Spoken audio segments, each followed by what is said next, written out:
do you self-promote an app? The biggest problem that people struggle with when they're marketing their business, especially for the optimization part of it, is how to network for B2B when there are basically no networking events. How to network without networking. Let's find out. All right, well, welcome back. How are you? I am phenomenal. How about yourself? Are you? I'm doing good too. I am. I just had some fried chicken for lunch. Did you? First time in probably like a year. Very nice. Because I know I'm going to have a bellyache later. Where'd you go? Royal Farms. Oh, okay. I heard the chicken was actually really good. They are the best crazy. fried chicken.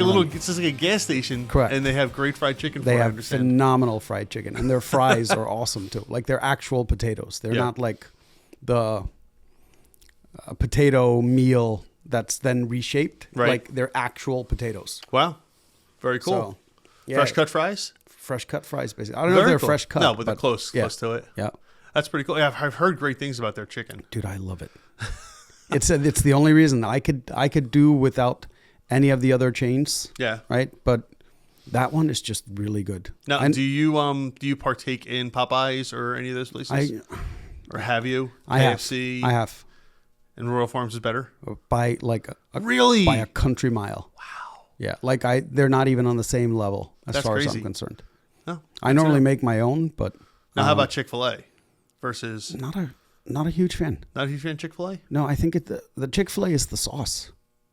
It's not the chicken itself. Like the chicken is okay, but back when I had my takeout restaurant, we used to make fried chicken, but instead of using like a flour coating, we actually used crushed up cornflakes. It is so much better. I've heard that. Oh, it is so good. So good. That's why I normally make my own fried chicken instead of buying it. I've heard the crusted up, the ground up cornflakes are supposed to be pretty good. Someone did that once with Frosted Flakes. It was interesting.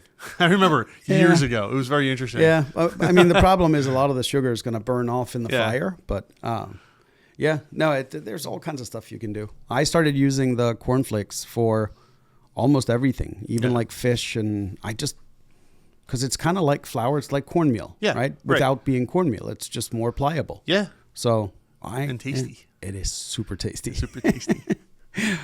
Well, in other news, for those of you who are in the Philadelphia area like we are, you may have experienced this stuff falling from the sky last night. It was wet. It was a little chilly, the stuff that was falling. Oh, yeah. This is what's known as rain, right? Now, we haven't gotten rain here for a long time. Yeah, we're on. So the ancients used to call it rain. Wow. And it used to fall from the sky and would get everything wet. It's an amazing thing. It really is. It's pretty cool. Have you seen it recently? So it's kind of like a shower, but outdoors. But outdoors, and it falls from the sky. Wow. Yeah, it's crazy. I know you haven't seen it in so long you forgot all about it. Correct. No, for anyone who's not from the Philadelphia area, we haven't had rain in, it's got to be 3 months now. I think it's more than that. I forget. I think they said never experienced anything like this. I've been here my whole life. Correct. You never have, because we are setting a record right now. Yeah. I forget what they said. 100 and some odd days, I think, without rain. It's crazy. Yeah. That's crazy. This part of the country is just, it's constantly good with, not good, but you always know it's going to have that fluctuating weather all the time. You're going to get snow and rain, hot days in December, cold days in June. It's going to happen. You always get that fluctuation. But for some reason, the last, whatever it is, 100+ days, it's been clear skies, sunny. Yep. Very, very little overcast, if at all. Windy. Yep. No rain, no excessive heat, and no excessive cold. Yep. Just middle of the road. Really, really odd. Yes. Which is a nightmare for anyone with allergies. Right. Allergies have been crazy. Oh, yeah. The landscapers don't know what to do. Correct. Because the grass isn't growing because there's no rain. Right. Usually landscaping companies in this area are done by middle October. Yeah. Right. Sometimes the end of October, but usually the middle of October. But there's nothing to cut because everything's dead. All the grass is dead. Same thing. Like I have a couple of clients, basement waterproofing. Yeah. And There's nothing waterproof. No. Last year, There's no water. last year, I had a conversation with them, and they were like, "We're thinking about expanding our services to do other than basement waterproofing." I'm like, "I think that's a great idea." Yeah. Because last year we had this really long drought as well, and just talked to them a couple of days ago, and he's like, "Thank God we expanded." Yeah. He's like, "We haven't seen the inside of a basement for 2 months." Like, Yeah, that's it's crazy. So I don't know what's going on, but it rained. I mean, it wasn't a lot of rain, but we got a little bit of rain last night, and hopefully it's enough to sustain some of the vegetation. Because now, from what I understand, like it's going beyond grass and like your flowers stuff outside. The trees are starting to get affected by it too. It's everything. Yeah. Right. It's weird because, like, parts of New Jersey. Because they had the fires going. Yes. Right. So now people are actually going to know when this was recorded. Right. But they were saying in New Jersey, the governor was saying that if we keep this drought for much longer, New Jersey is going to go under mandatory water preservation. Yep. I'm like, New Jersey? Right. New Jersey, the Garden State. Yes. That's crazy. It's insane. And yeah, so we're out here near Doylestown Township, and Doylestown put an alert out that their reservoirs are lower than they've ever been, ever. Yeah. And I guess they're just getting people ready that if this continues for much longer, they're gonna have to make some decisions. But I don't know, man. But it rained yesterday. Hopefully, it's gonna rain again. But I mean, never in my lifetime. I'm 49. Well, I just turned 49. Never in my lifetime has it gone this far into November, and there hasn't been freezing weather. I think one night we had some frost. Yep. One night, and that was it. And usually by now we've had at least some snow. Certainly freezing weather. I'm walking around with t-shirts and sweatpants the other day. Yeah. T-shirt. I know. In November. That's crazy for me. I remember, when was it? Was it 4 years ago? 5 years ago? On Christmas Day, it was like 78 degrees. I remember. Like, I was outside barbecuing Yeah. in shorts and a t-shirt on Christmas Day. I really wonder if we're ever going to have a white Christmas again. I don't know if we are. I don't know. It's crazy. All right. So speaking of Christmas, I'm just kidding. I have no idea if there's a tie-in here or not. All right. So let's see what people have today in startups. Before we keep going, make sure you hit that subscribe button if you haven't already. Oh, and the like button. The like button's our friend. The like button is our friend. Yes, we do like the like button. So please hit that too. And thanks for the support. Let's keep it moving. All right. Co-founder match is terrible. Is there a better way to find a co-founder? So there's co-founder matching websites? Is that what that is? I'm guessing. Let's see. I've been searching for this is from Igor Bilogubov. Igor Bilogubov. There we go. I've been searching for a technical co-founder for 6 months using YC's platform. Despite having a clear MVP vision and talking to 15 plus potential matches, I can't find someone with the right technical background who's ready for a serious commitment. Most either want to pursue their own ideas or suggest unreasonable equity splits. Has anyone found success with other platforms or methods? Looking for recommendations. All right. Well, so just good. Do you know what YC is? I had to think about it for a second. Okay. It is. You've heard of Y Combinator? Yeah. Right. Is that what it is? Oh, okay. That's definitely Bing brighter picture. Yeah, I just looked it up, and they actually have something called co-founder matching. So interesting. I didn't know Very they had interesting. Never heard of that. All right, so let's talk about co-founders. Okay. And, seriously. Partners in general. Partners in general. Yes. Don't do it. No, I'm kidding. Just totally joking. But I do tell my clients this when they come in, say, hey, we're forming a corporation or LLC, whatever, and we're going to be partners. And I'm like, I basically go through the sermon. You are getting married is what you're doing. You are getting married. You will be closer with this person than anyone else in your life, except for the person you actually marry if you get married ever, right? You are, there's no other way to put it. You guys are tied together legally in this business. There's no just walking away. There's no, I don't want you anymore. There's none of that stuff. So if you're going to get a co-founder, you have to, or a partner, you have to make sure it's someone that you really, really want to essentially, use the term, be in bed with, because that's what it's going to be. That person will be able, especially if you have a 50-50 interest, That person will be able to tell you what you can and can't do, just like you can tell them what they can and can't do, because you'll be able to veto each other. You better make sure you have the same vision plan. You have to make sure that you both have the same idea for not just where you want the company to go, but what most people don't think about is what happens when the company fails, right? They don't think about that. Nope. Just like no one thinks about what happens when the marriage fails, right? No one wants to sign the prenup. Nope. Oh, prenup, no.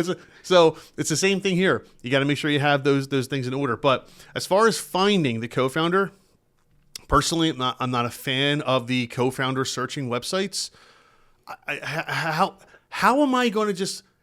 Well, okay, hold on. Let me back up. Wait, are you not a fan of dating websites? Yeah, that's what I'm saying. It's just like a dating website then, right? But the chances of finding someone on those that you're sites... going to marry. Yeah, but you have to remember, like, what is the average time someone spends on a dating website before finding someone, and do they find them on a dating website? But there's a difference between a dating website and this, right? Because on the dating website, it could just be a quick hookup. It could be someone, hey, I'm curious who this person is. Right. But you're talking about a co-founder of the business. So it's like, instead of calling it a dating website, it's a marriage making website. I would never do that. I would never go on a website to find someone who I'm going to marry, right? Meaning that looking for the person to marry on a website. If I'm looking for a date and we get together and it works out and we wind up getting married, totally different story. But isn't that, if you are searching for a co-founder, that's kind of what you have to do though. Like, you're not looking for a date. You're not looking for the person who you want to, start talking to on a casual level and build up a relationship over time. But shouldn't you, if you're looking for a business partner, shouldn't that be the way you do it? Because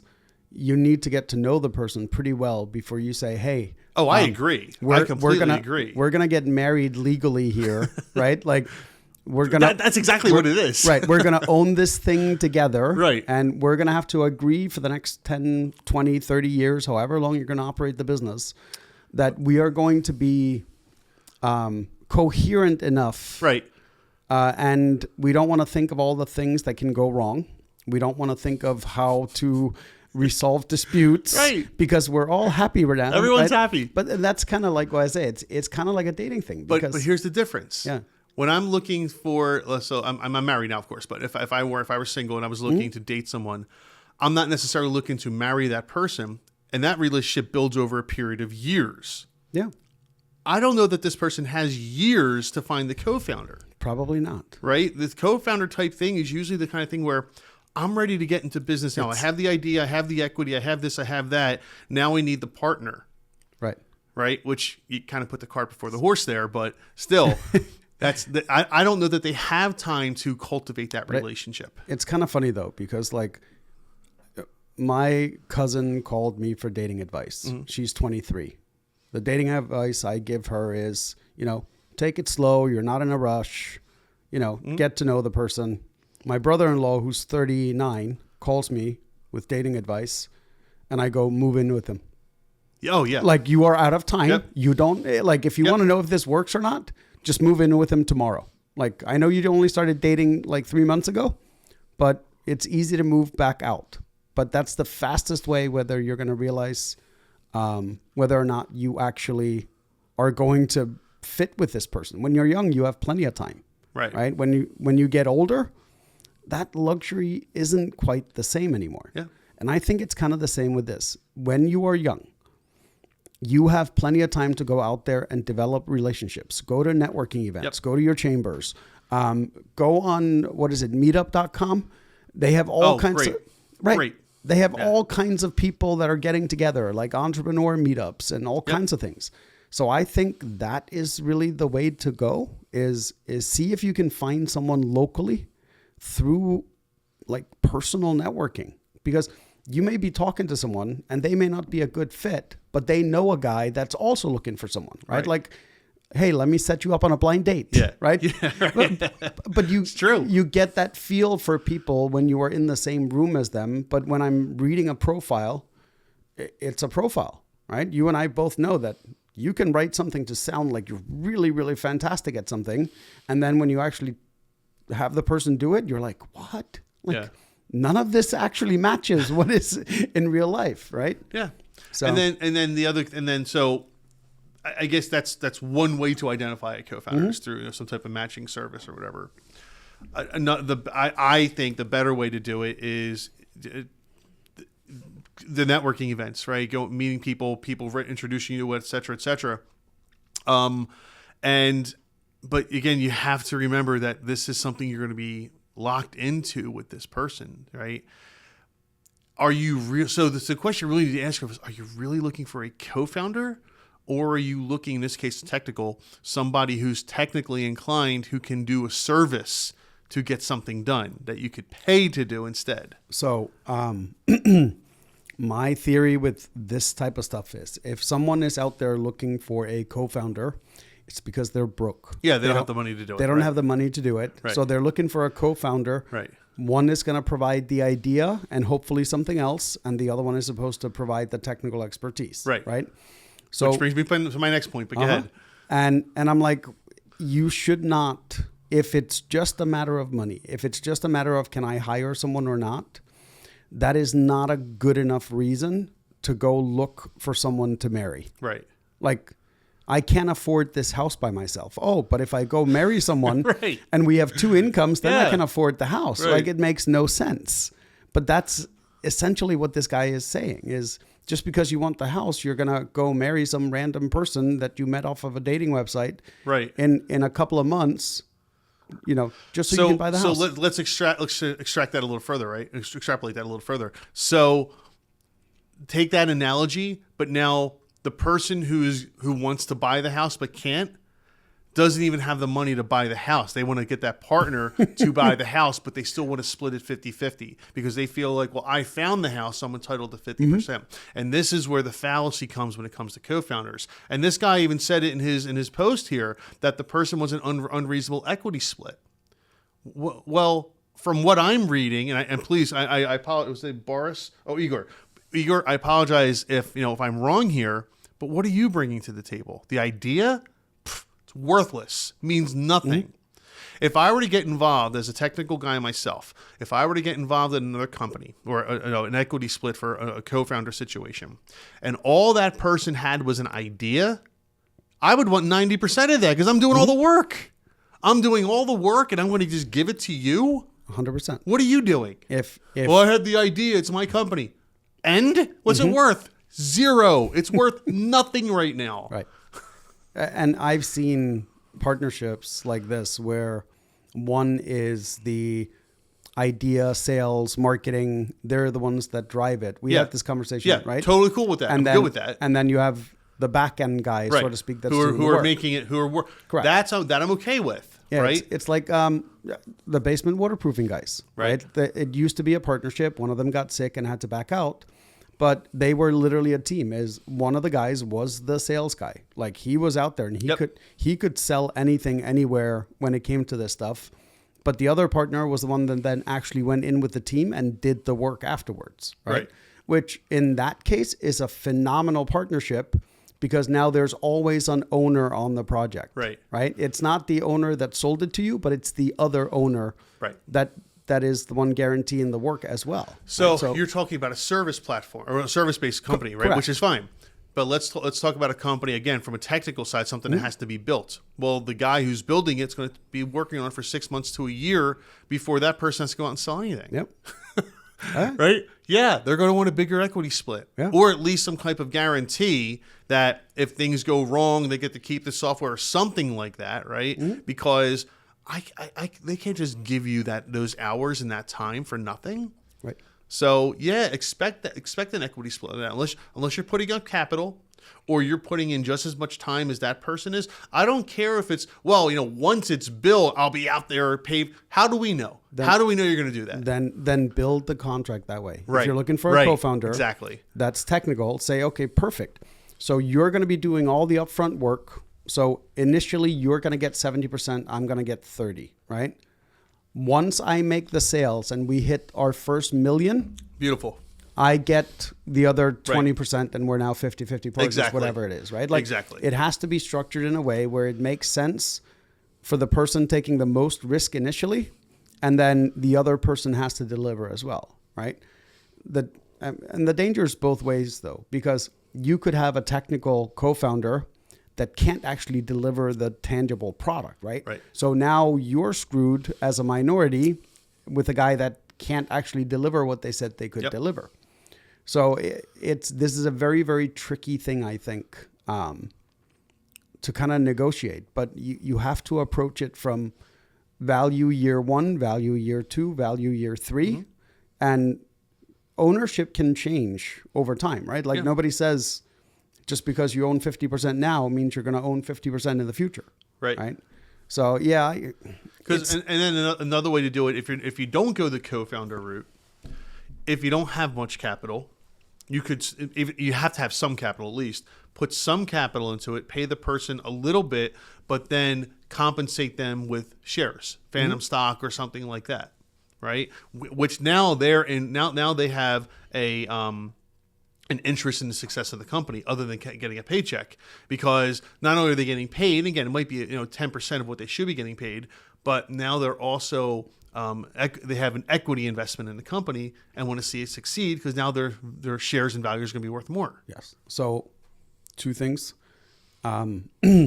Apparently it's now becoming more common that, and I'm saying this as a warning to people that have been offered this, is that they're with startups and tech companies, they get offered these shares. But then when the company actually sells, they don't sell the entire company. They do an asset only. Oh yeah, not just purchase, asset purchase, right? Which means that you with Go shares get nothing. Right. You have to work that into your agreement. Correct. Yeah.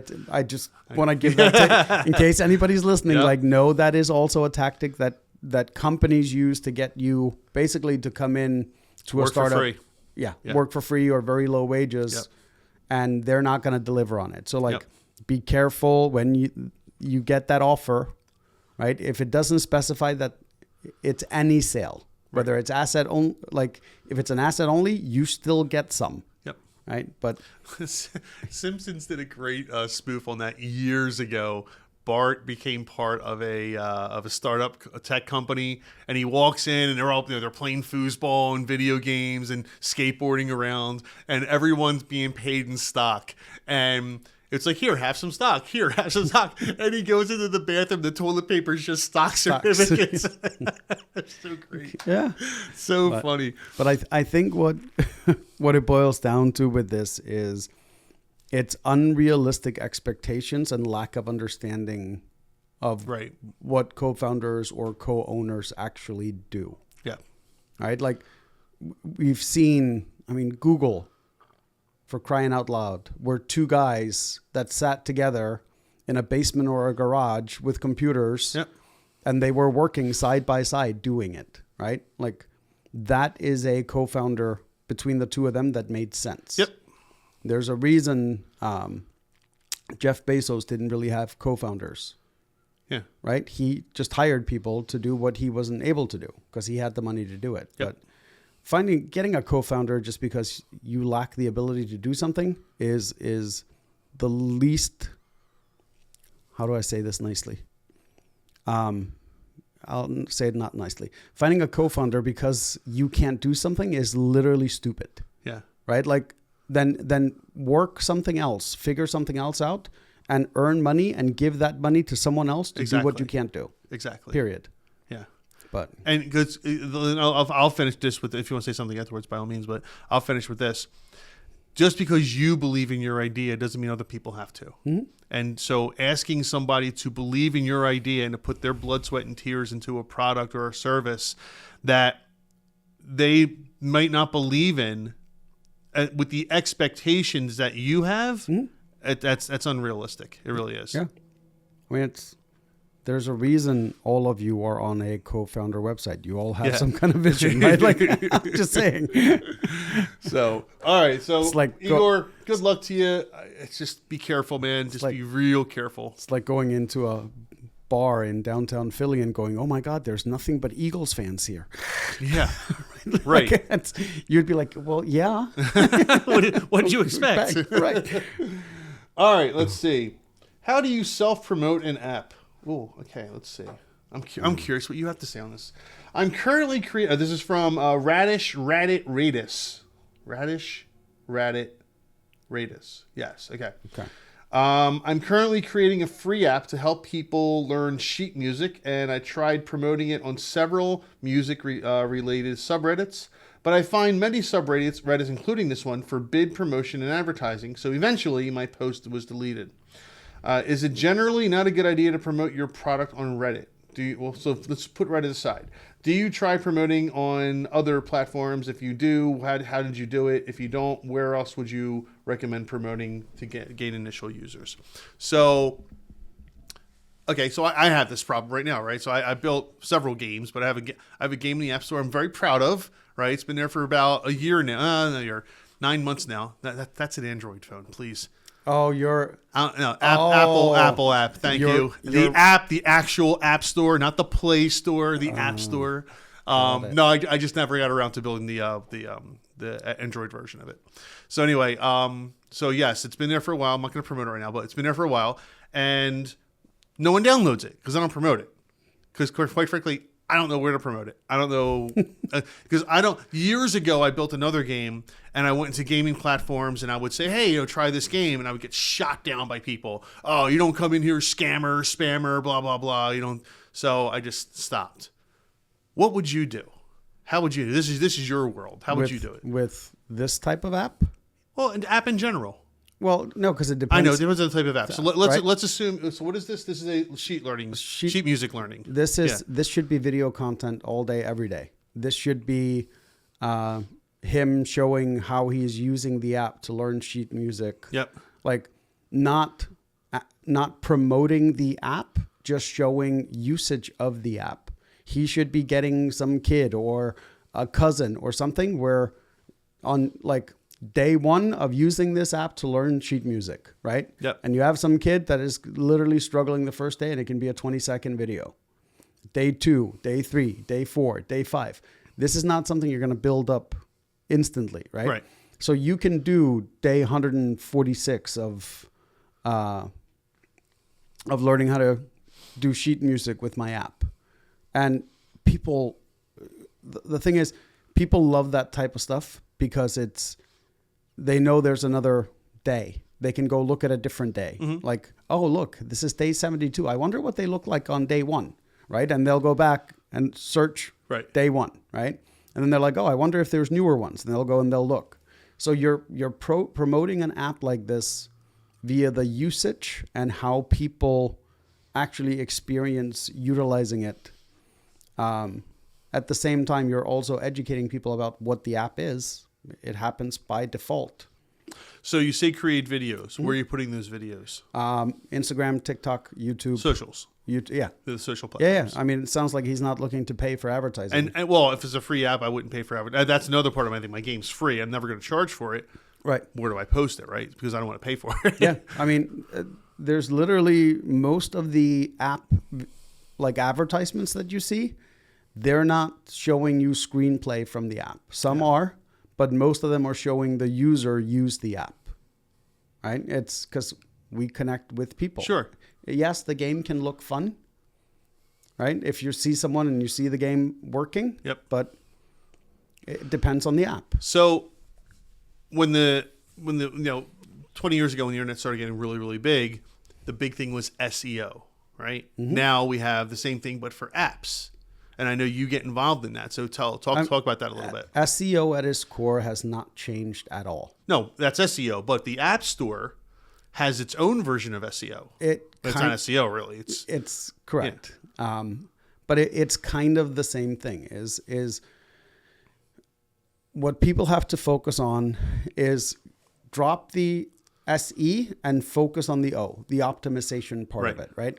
And that's where most people go. ASO, App Store Optimization, is that what it's called? I guess so. I think so. Yeah, we haven't done a lot of it, but I thought you have. No, not for the App Store. Oh, I'm sorry. I thought you have a lot of experience with this. My apologies. No, that's okay. It all works the same way, right? Right. Well, sure. Yeah. It really, we could take what we know on one side and apply it to a different side because it's all about the optimization portion, right?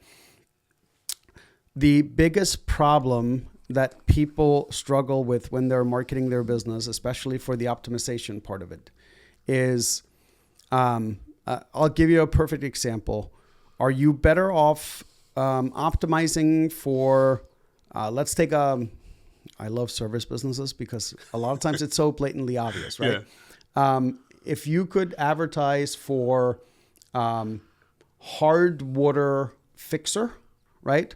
Or water treatment or water testing, you as the business, which one should you optimize for? I mean, it depends on who my audience is, who I'm trying to. But you're trying to get into people that have a problem with their water, right? So the question becomes, what are people searching for? Right. Because they may not be searching for a water purification system, right? Because they don't know what a water purification system is, right? Right. But they may Google things like, is it safe to drinking water? Is it safe to drink well water? Yeah. Right? How do I know well water is contaminated? So we're optimizing around what the queries and the usage of the user is, not the service or product we necessarily provide, right? And this seems to hold true pretty much across whether you're advertising, whether you're doing SEO, and I would assume that the same thing applies to optimizing for the store, right? Is people don't go in and say, I need a sheet note music app, right? They'll Google something or look for something that's like, how do I learn, or easy way to learn how to read sheet music. That's the type of stuff you need to optimize for, not sheet music app, right? Because that can mean a lot of different things. This is an educational app. It's about learning. It's about it's a how-to app, right? Yeah, that's an interesting point, because you're right. When I go into the App Store, I'm doing one of two things. I'm either looking for a specific app that I saw somewhere else, or I'm looking for something random, and I'm in the top 200 free games or whatever it is. And that's where I'll find something. Right. And there's really no optimizing for that second part, because, to be honest, I don't know how they decide what goes in there, but I'm sure there's money involved somehow. So really? It's really with Apple. Nah. So it's really about getting the people that have seen your app somewhere else and want to now download it because they saw it on somewhere else, some video or something. And I'll look it up, whether people are actually doing product searches, like language learning app. Right. Like, is that what they're searching for? Sheet music learning app. Right. Right. So I'm assuming that that's what people search for, because search behavior doesn't really change. So when you're optimizing in the App Store, you optimize for what they are looking for a solution to. Right. Right. So you optimize for the problem they're Googling, or searching, not the actual product. Early on in SEO days, it doesn't work as well anymore. You probably know about this as well. I'm sure you know about this. You can type into Google, if I have, use the waterproofing, right?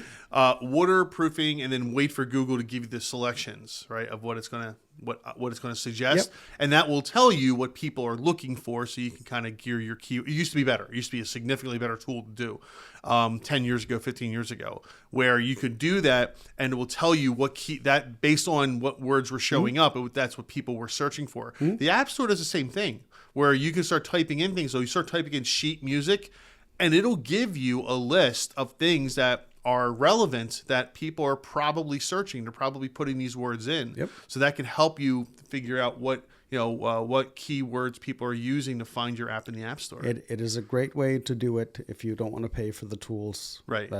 Like we pay for tools. Yeah, of course. So, but that is actually a great way to do it. Yeah. And we tell people that all the time is the only thing, just because you brought up Google specifically, is that thing that they recommend, or the word, is not only based on search trends, it's also based on your individual preferences. 10 years ago, it wasn't the case. Correct. Right. Now it is. It doesn't work like that anymore. Correct. But it's a very good indicator on especially places like app stores, and it gives you an idea of what people might commonly be searching for, because the first 2 or 3 results might be kind of personalized to you. It all depends on the search. Like if you were looking for water basement proofing, it's probably going to suggest near me or a town you're in, because it knows your location. Right. But if you were searching for basement waterproofing paint, right? Like the moment, Yeah, right. the moment you would type in the P, it would probably figure it out, right? If you had been doing DIY searches a lot and you had been researching a bunch of basement waterproofing, when you would type in basement waterproofing, the first drop down is probably not going to be near me. Right. It's going to be some kind of DIY resource because Google now knows you've been doing a lot of DIY type research, right? But if you look a little bit further down the list, they're more generic. Yeah. Generally. But yeah, that's a great idea to start that way. Go into the App Store, just type in sheet music and see what suggestions there and are. then they can start optimizing the text in your submission in your app store. I've only seen the App Store twice, so That's because you have a busted phone. You got to get a better phone. oh yeah. I was just having this conversation with someone yesterday, and they were telling me about all the cool new features they got with the iPhone 15. That your phone had 20 years ago. I was like, what do you mean you can't watch YouTube in a minimized window while doing something else? What do you mean you have Well, to that have was things? YouTube. That wasn't Apple. Like, That was YouTube. YouTube required you before to have a subscription in order to do that. oh, we never did. Really? No. They always did on the iPhone. Yeah. The same thing with other Oh, apps. because YouTube's owned by Google, and Google wants Android promoted, I guess. So, I don't know. Same thing with Netflix or any other streaming. I Yeah. can have whatever I'm streaming in a minimized window. The other thing I didn't know Apple users hadn't seen was the ability to run a split screen where you're running two apps Yeah. at the same time. I just thought that was something everybody could do. Because I remember a few years ago, I was talking to someone. I'm like, look, just split your screen and then you can do, and they're like, what's a split screen? Mm-hmm. I'm like, huh, yeah. Interesting. You'll get, iPhone 17 will have it. Still a better phone. All right. Anyway, moving on. No, so Radish. I'm just going to go with Radish. Good luck to you.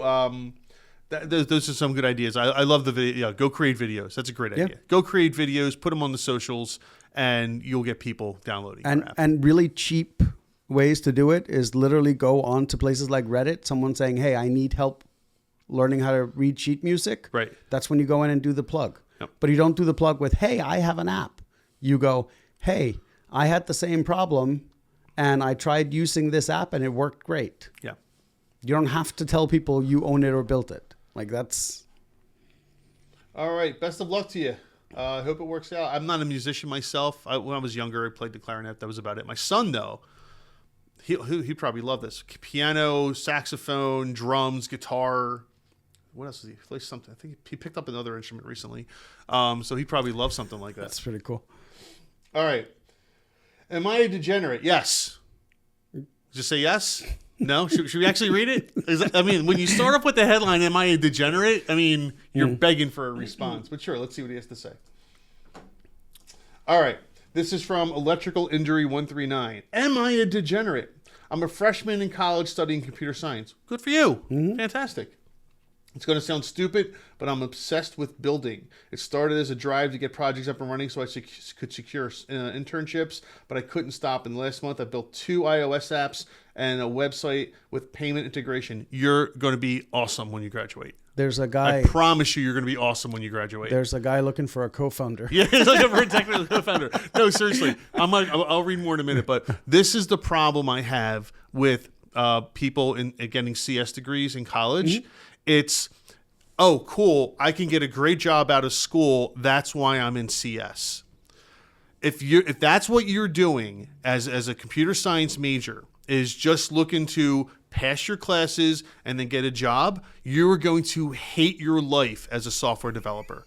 You need to be doing what this guy, you need to be doing what I did, right? I've been coding since I was 9 years old. I can't remember a time where I wasn't in front of a computer building something. I love it. I do it. I did it today. Every day I'm coding something. In my spare time, my free time, which, with a family, it's kind of tough. If I need to de-stress, what my distresses are? I go and code something, right? That's how you know you're going to succeed in computer science. By the way, the guy that designed BASIC just passed away today. Oh, really? Yeah. Oh, man. Actually, I saw a picture of him not too long ago. It's kind of funny. You're one of few people that even know what probably BASIC was. That's what I started with. I know. Commodore 64 BASIC. Are you kidding me? That's what I started with. Go sub, run. Oh my God, that was great. That was my jam right there.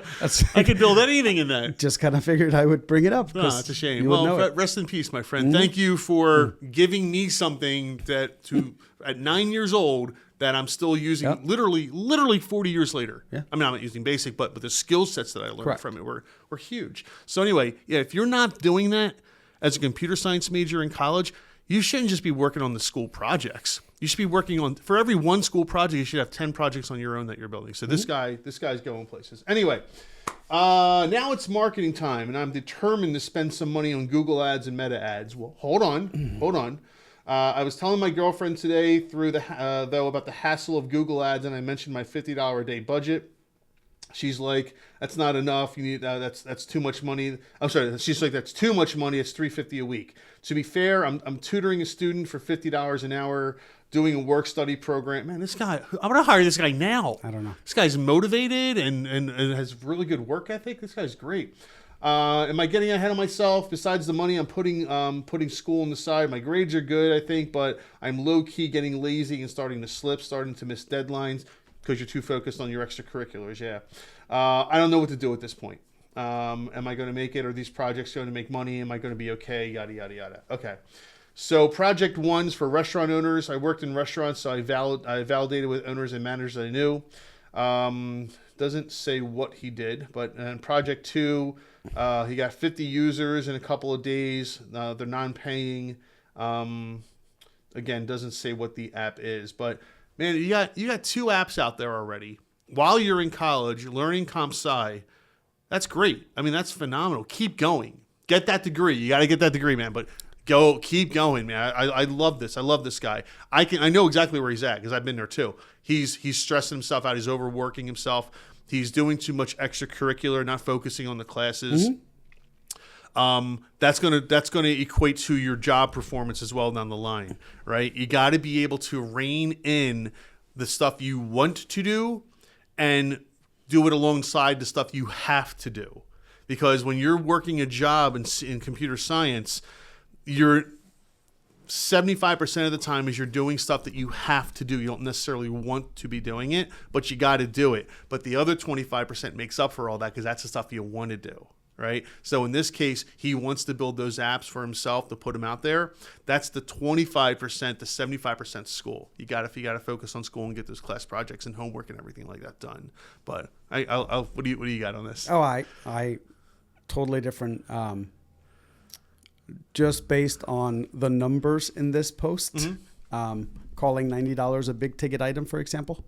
He's a college student. They have no money. But here's the thing. If you are doing this because you want to go out and start your own company and do your own business and go take a couple of business classes, take a basic accounting class, take a marketing class, right? Like, the fact that the first thing you thought of was spending money on Google and Meta ads, most people don't realize that it can take anywhere from 3 to 9 months to fully optimize ads to be profitable. And that's assuming you have a baseline knowledge of what you're doing, right?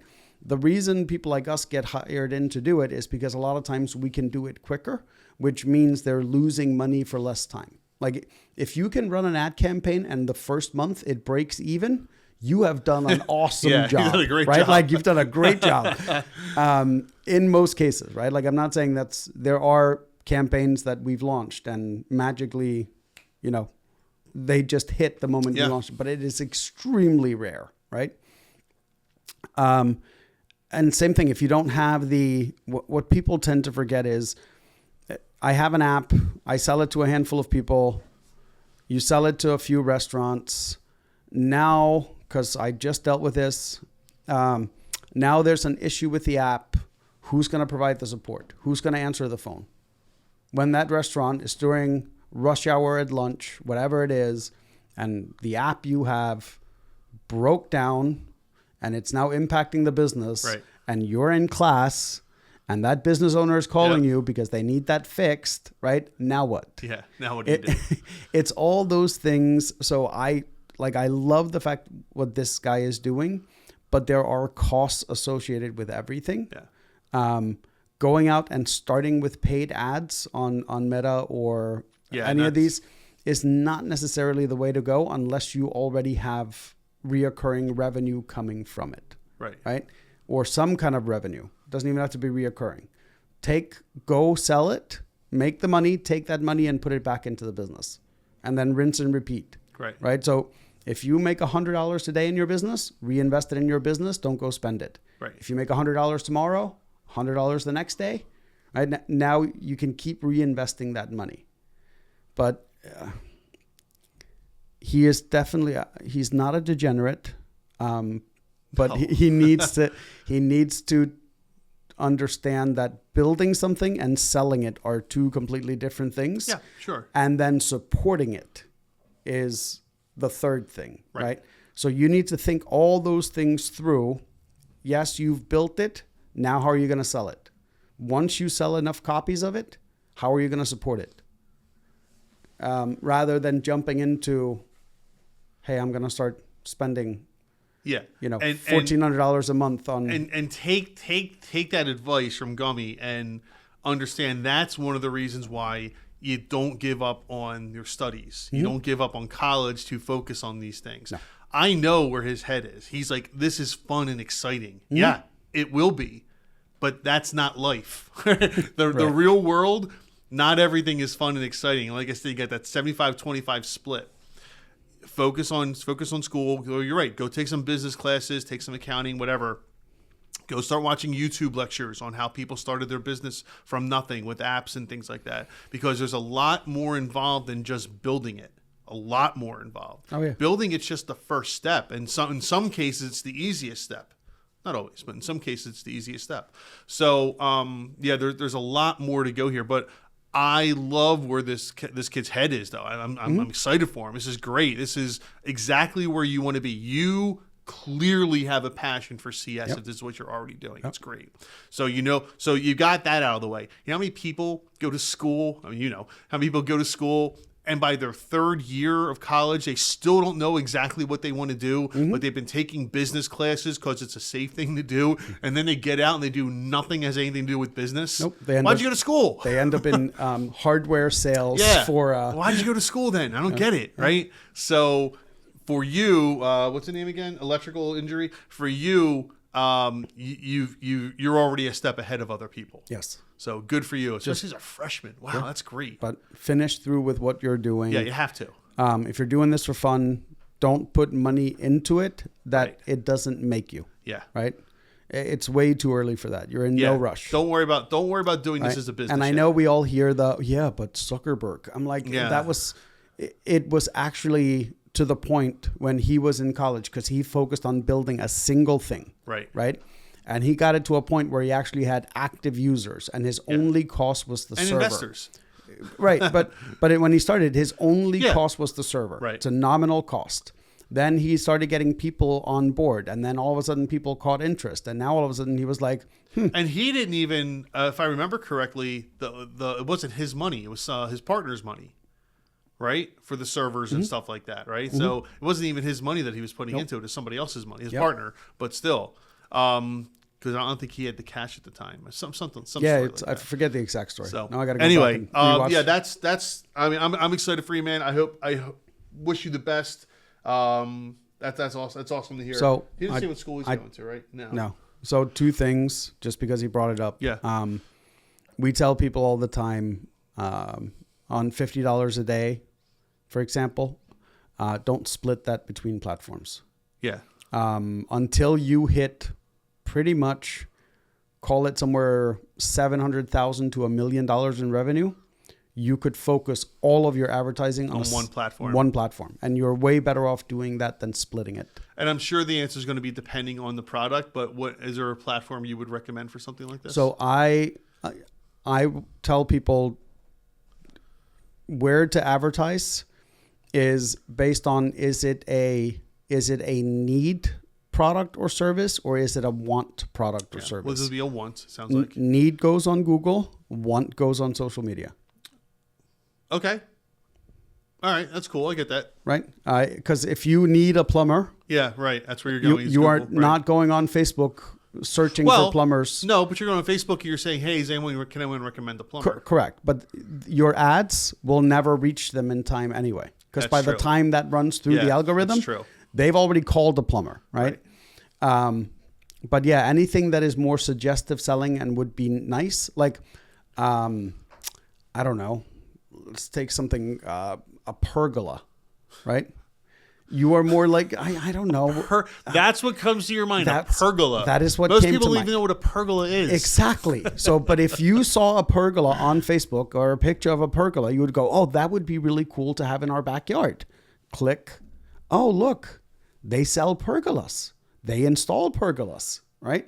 Very few people, like you said, even know what a pergola is. So why would they be Googling it? Even though there's millions of people Googling pergolas, right? But it's more of a suggestive thing. Same thing with, like, I don't know, electric bikes. Mm-hmm.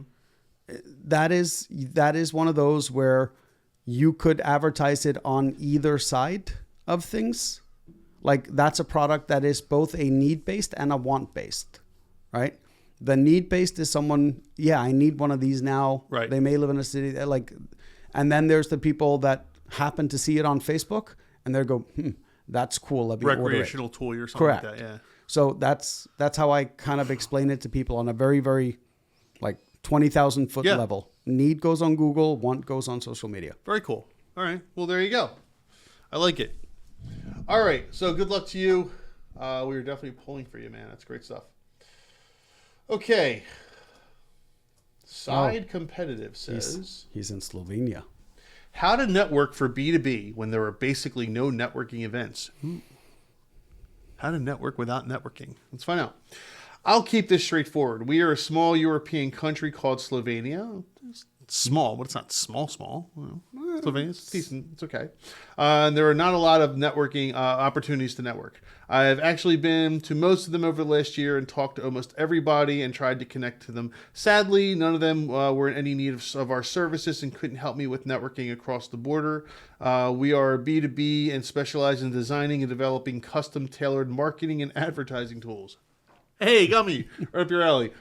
We know our tools work. We have metrics as we work with some partners. It's just enough to build out our portfolio and get the stats and proof that our tools work, but not necessarily enough to sustain a business.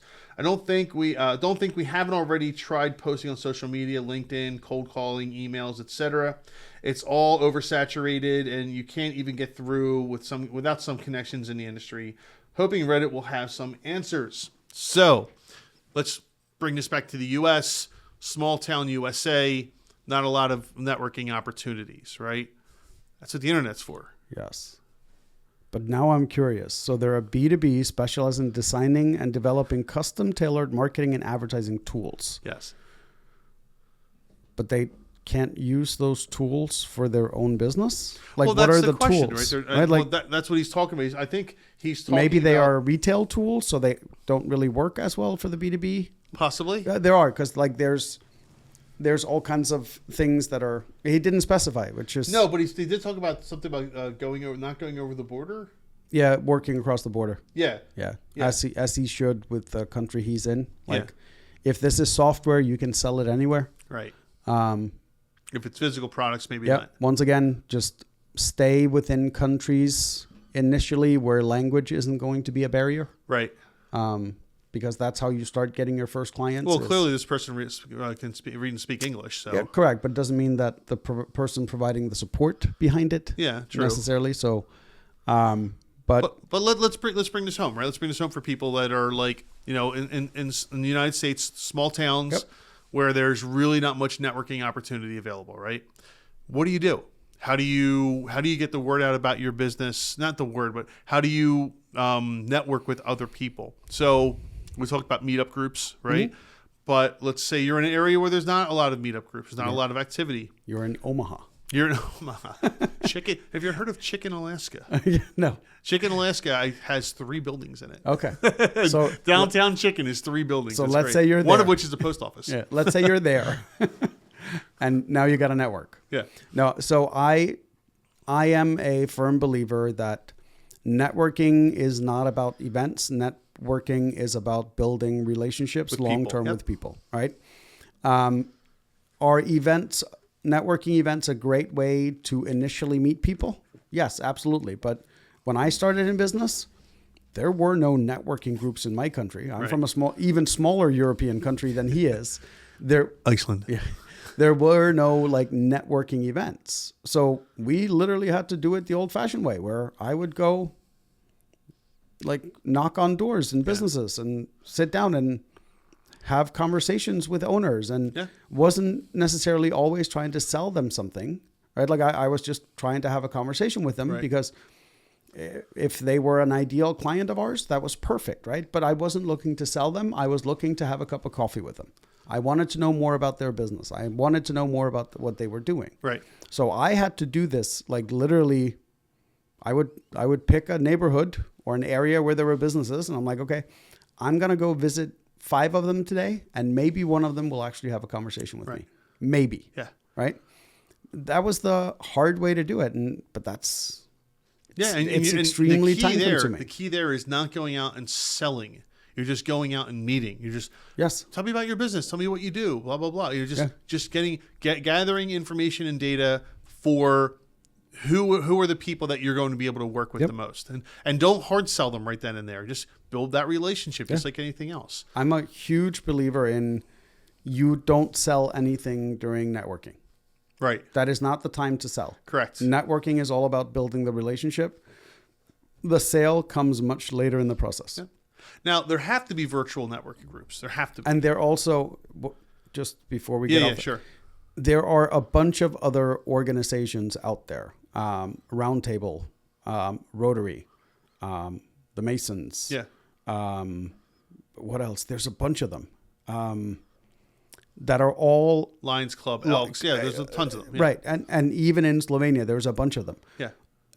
Even getting into those types of groups can often be a first step, because a lot of them, those types of networks are built on relationships. Yep. Right, like Roundtable, for example, is a great one. It's international. They're all over the place. And a lot of times you have a lot of people that are like executives or business owners or other salespeople that are in those types of organizations, because you're not necessarily always looking to network with the business owner, right? You might be looking to network with someone that deals with the same kind of business as you do, but doesn't do what you do, right? It's should the cleaning company partner with the parking lot sweeping company? Well, that would kind of make sense, right? Because one works on the inside, the other one on the outside. Like, it would make perfect sense to go network with a commercial cleaning company if you do parking lot sweeping and portering, because they might be your gateway into a lot of businesses that you otherwise wouldn't have access to. That's what networking is about. It's not about me finding and connecting with that one individual that I'm selling to. It's about expanding. Basically, you kind of say it's like expanding your sales network, right? They're not selling for you full time, but if you have 100 people selling for you 1%, right, that's the equivalent to having one full-time sales rep, right? Yep. And that's how you get the referral business and stuff like that. So yes, it is easier when you can go to a networking group and all is good in the world. But like my wife's cousin has the same problem in South America. Yeah. He's in like the middle of nowhere, and the only organization that kind of does this type of stuff for B2B is one chamber in Bogota that he has to travel to, and it's a 45-minute plane ride. Plane ride? Yes. Oh, wow. Like, he literally has to go to the airport, drive 30 minutes to the airport, take a 45-minute plane ride to go hang out at these chamber things. Now, he's in a very unique type business, so he builds stuff for factories, like Nestle, those types of factories in South America. They're a metal fabrication shop. Okay. So like, he's looking to network with very specific types of industries. So I get it, but around where he is, there's nothing. But he does it once a quarter, drives to the airport, gets on a plane, flies, goes to the events. That's crazy. Yeah.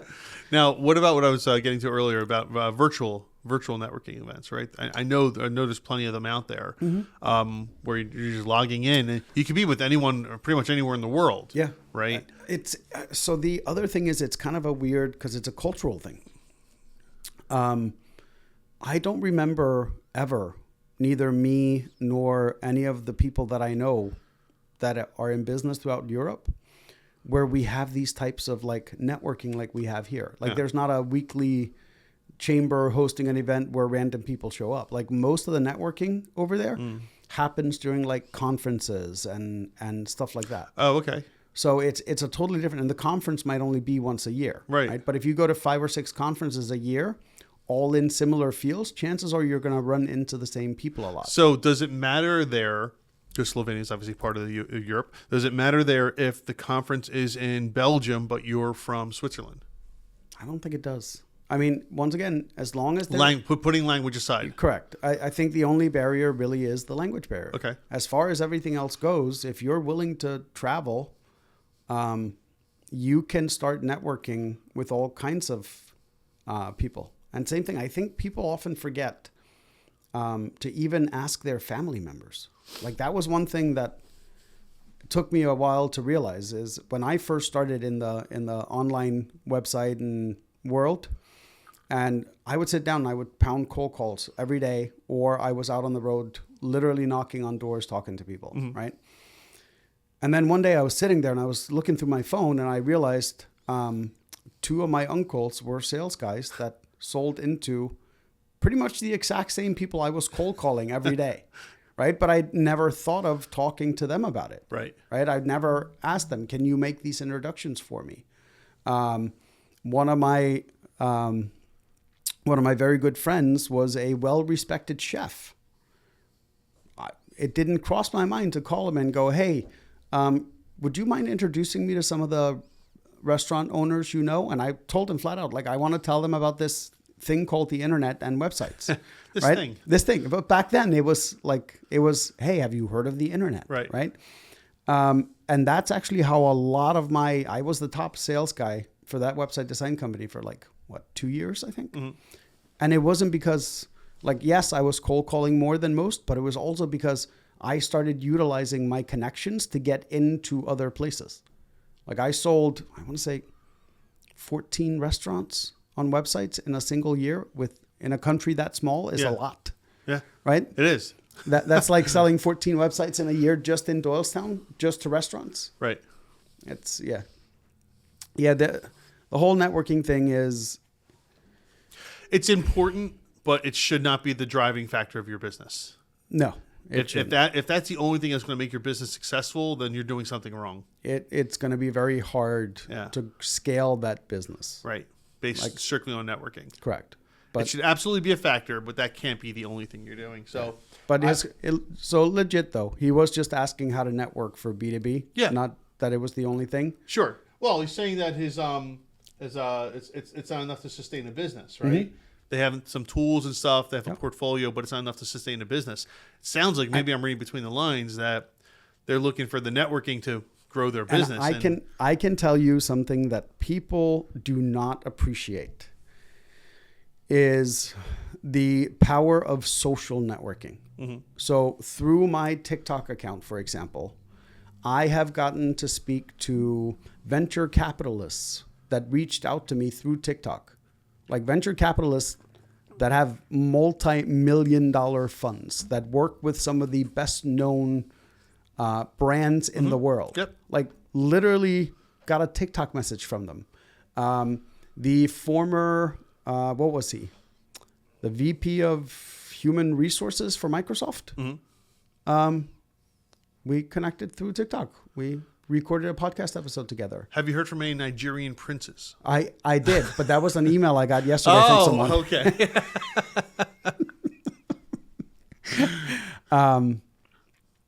But so reaching out to people through social media is a great way to do it, especially if they're doing content, right? And they're talking about business and talking about things. Yeah. I connected with someone that has become a pretty good friend of mine. His name is Adam, runs an agency out in California, and we connected on TikTok. There you go. But I was able to go look at his content. He looked at mine. And obviously, when I sent him hey, I would love to have a conversation with you, he went and looked at my content and he's like, yeah, let's do it. Right? I was like, okay. Very cool. And the list goes on and on and on. Like, we get sales from my TikTok content, which is kind of what it's there for as well. But don't look at networking events or LinkedIn as the only places to do this. Right. There are so many other venues to do it. But to go back to the whole dating thing, right? Yeah. Before dating apps, we had to, have the gumption to walk up to someone and say, hey, would you go out with me? Right? Or what's your name? Maybe. Well, let's start easier. Correct. Right? But that's exactly how you have to do this if you don't have access to the internet or a dating app or networking events. You literally have to cold message someone. But my issue with it, I get so many of these on LinkedIn every day. Oh, yeah. Every day I get It's just bombarded. noise now. None of them are interested in networking. Yeah. Every one of them is reaching out simply to sell me something. They want to sell you something. Yep. And I refer a ton of business to other people. But anyone that pretends like they really want to network, but they really just want to sell me something, will never get a piece of the business I refer out. Never. Yeah. No, I completely agree. And it's the same thing. You're right. We get so inundated with calls, emails, everything, Facebook messaging, that it all just becomes noise. It's in your mind. It's just, everything's a sales pitch, right? It's no longer reading them and deciding which ones are the sales pitches. Everything's a sales pitch. Correct. That's the assumption. In your mind. Yeah. The moment I open up LinkedIn and I see new messages, I go, oh. If I don't know that person, it's a sales pitch. Yep. Yeah. And I also love going to conferences. Well, I shouldn't say love. I underestimated for years how much you can do at conferences, right? So I went to you want to get your bell out? I went to the IFA conference. What's IFA? The International Franchise Association. There it is. The franchise bell. I told you I was getting a bell. I know. But so I went to the IFA conference the one year. And I went down there because they have a lot of, this is back when we were starting our franchises, right? So they had a lot of workshops and educational things. And I'm like, those were the ones I wanted to go to, right? Because everybody else in that room is probably somewhere on the same level I am with their business. Sure. If you are going to a class that's called How to Franchise Your Business, chances are you have something in common with everybody else in that room, right? Yeah.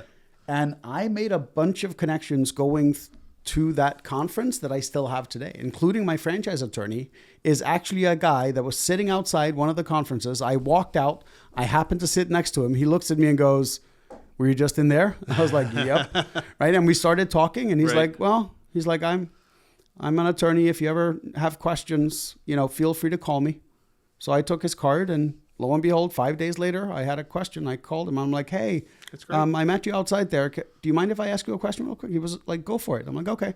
6 months later, I hired him. Right. Yep. But if it wasn't for that initial conversation at a random conference to a dude sitting on a bench, right? And if he tried to hard sell you too. I never would have gotten it.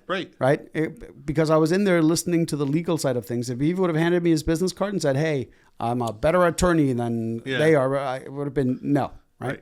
But because he just chatted with me. And I believe he sent me a follow-up email before I called him, just saying, hey, it was great to meet you. Yep. Let me know if you have questions. And then, there's a bunch of people that I met there. I met, the conferences, not walking booth to booth, but all the extracurricular activities that I call around the conferences, they're a great way to network. I used to go to a bunch of them when I was in the marketing world before I became an attorney, and we used to go to New York and Vegas and a bunch of places where those ad conferences and such.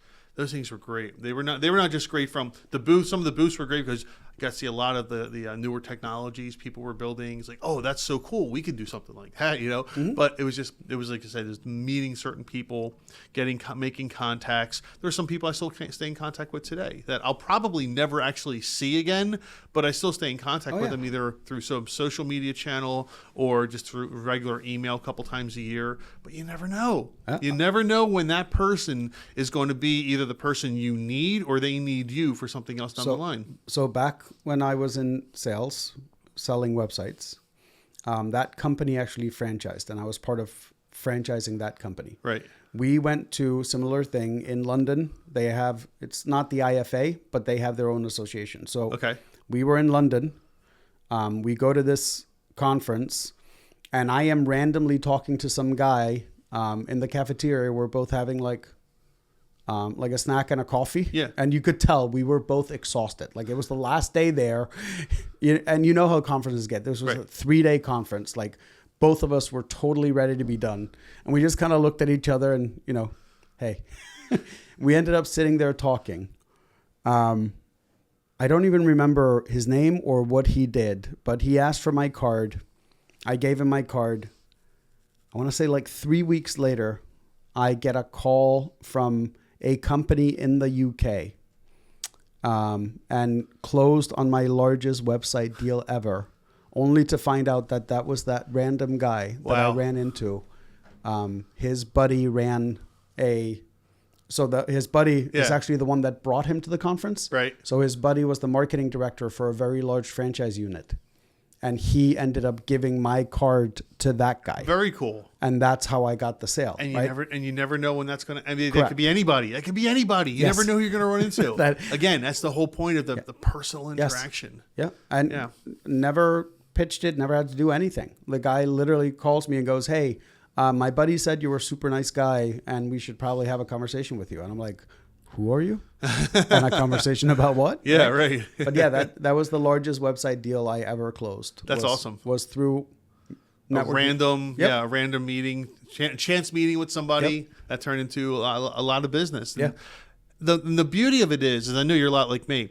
You don't have those meetings because it's going to turn into business. No. The business is just is a plus. Yes. You have those meetings because it's just who we are. We want to interact with people, meet people, get to know. But you never know who you're going to run into. You never know who you're going to meet. Again, putting aside the business side of things, you might run into someone you're friends with for 20 years now. Oh, yeah. You have everything's in common. Families are a lot alike, and it's like, oh wow, you live next town over. Oh, we should get together for dinner every once in a while.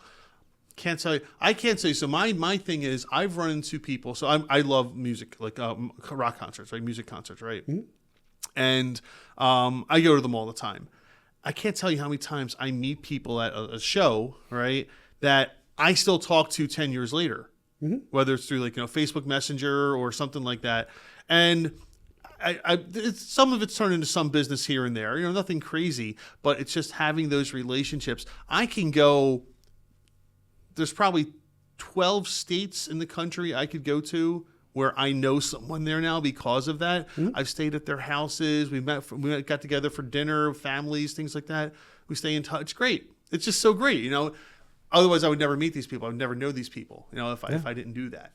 It's funny. It comes back to remember when we were talking about how brands like Yeti and stuff were built? Right. Yeah. It comes back to the community of things, right? Like if you are at a concert and there's someone else at that concert, chances are you have something in common. Something in common. Right? Like it's the same thing with the conferences and the seminars and all of this stuff is it's really about all you need is one common denominator and you can generally have a conversation with someone. Right? And that's what this guy really needs to get back into is it's not about networking in mass. It's about networking with the right people. Yep. That's exactly right. It's exactly finding the right people that share something in common with you, either have their own business or something that's in a similar field, something. Yeah. And then sell into the same market or don't hard sell. Don't go there and say, "Hey, great to meet you. Buy my company. Buy my business for my company." No, don't do that. Yeah. Build the relationship. Yeah, it's funny because I had a guy call me. When did they call me? Friday at 2:30. And I'm lazy on Fridays. I close shop at 3 o'clock. Yeah. Well, I close shop for everybody else and then I keep working. But they were like, oh, our Google business profile was taken down. I'm like, okay. They're like, can you help? I'm like, probably. I can take a look at least. And they're like, what's the charge for this? And I'm like, I'm not going to charge you anything to go and do the homework and figure out what happened. And I'm like, I just need you to do this. And so I went in, I looked at it, and today I had to send them an email saying, hey, listen, somebody screwed up.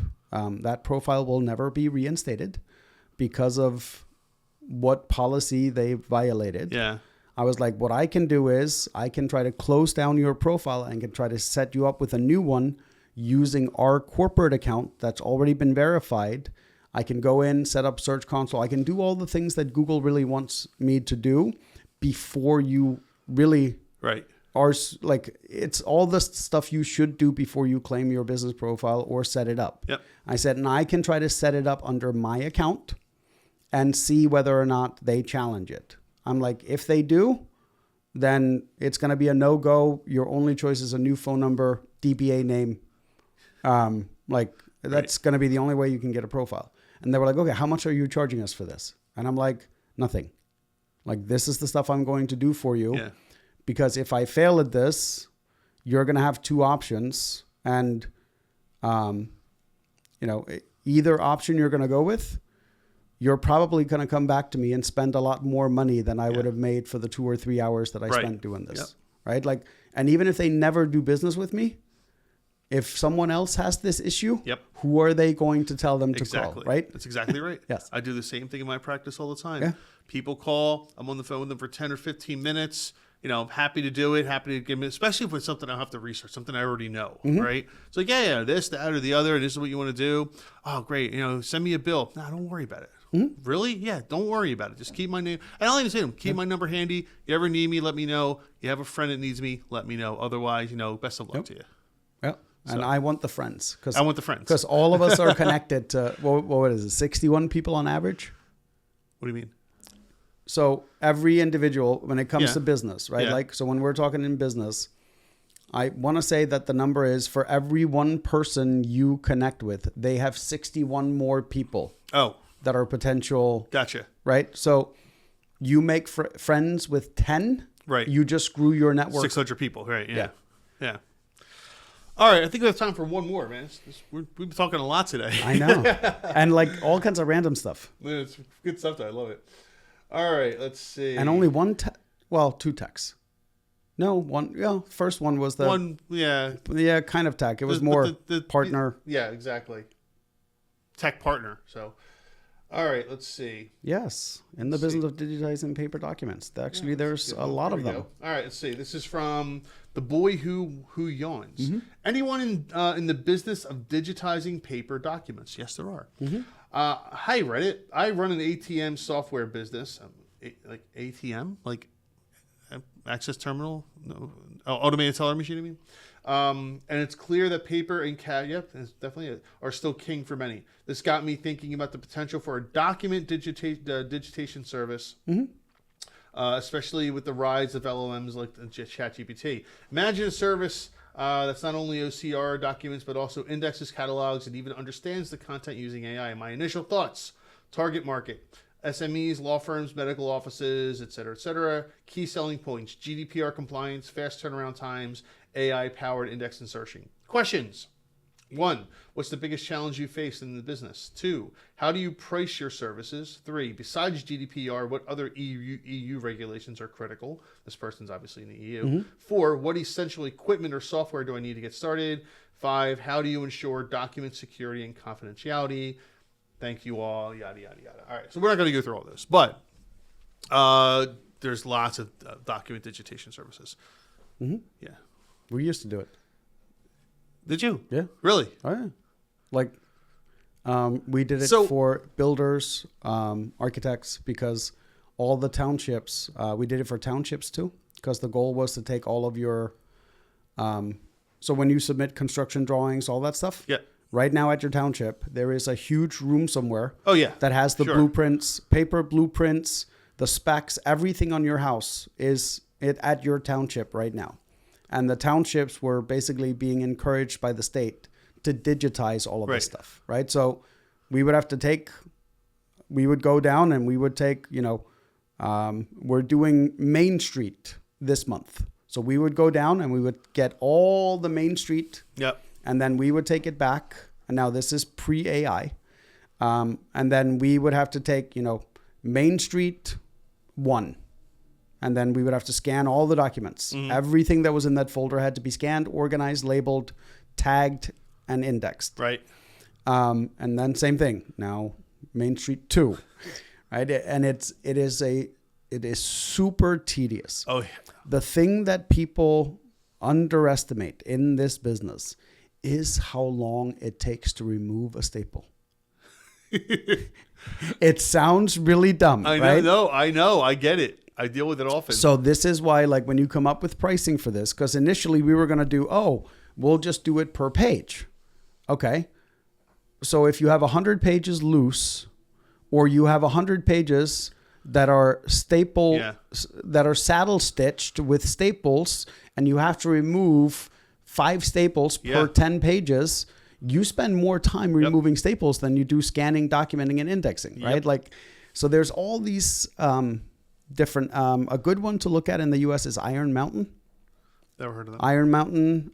They started as a shredding company, like document security, and they've now gone to this digitizing paper, right? So here in the U.S. we have giants. Like Iron Mountain is huge. Like I want to say they're like I don't know, $300 million. Like they're huge, if I remember correctly.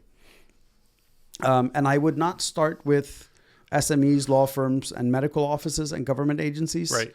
Because while you are learning how to do this, those are high risk. Start with something like architectural firms, engineering firms, builders, small and local government. Yes, it's a grand idea to go after these big guys, but until you understand how to do this, because you make a mistake with them, correct. That's it. You're done. And you need to learn how to structure it. And I don't know of he asked. Didn't he ask what the biggest challenge was? Yeah. Okay. One of the biggest challenges is there are boatloads of documents that we didn't realize until we started scanning, right, that are still handwritten, that have handwritten notes attached to them. Now, or that the text has been written over with something too. That happens a lot also. And the scanning software is not as good as we think it is. And I don't think it will ever be. Yeah. Can AI possibly help with filling in what the most likely words would be? Probably, right? Like, but it's still not 100%. Correct. And then there's all these like weird instances, like someone stuck a Post-it note to something. Do I scan it with a Post-it note on it and then scan it with a Post-it note not on it? Right. And if so, how do I index that? Yeah. Right? Do I say, sheet with Post-it, sheet without Post-it? Like, is there something under that Post-it note that's important? Yeah. If there isn't, do I only scan it with the Post-it note on it? And if so, how do I attach the Post-it note so that it doesn't come off during scanning, right? Like, it's all these minor things that once again, we never thought of when we got into doing this for a couple of townships. Yeah. I mean, it's great work, great money. But our pricing model for the first couple of jobs was completely off because we thought it was sure. gonna be, You didn't know. No.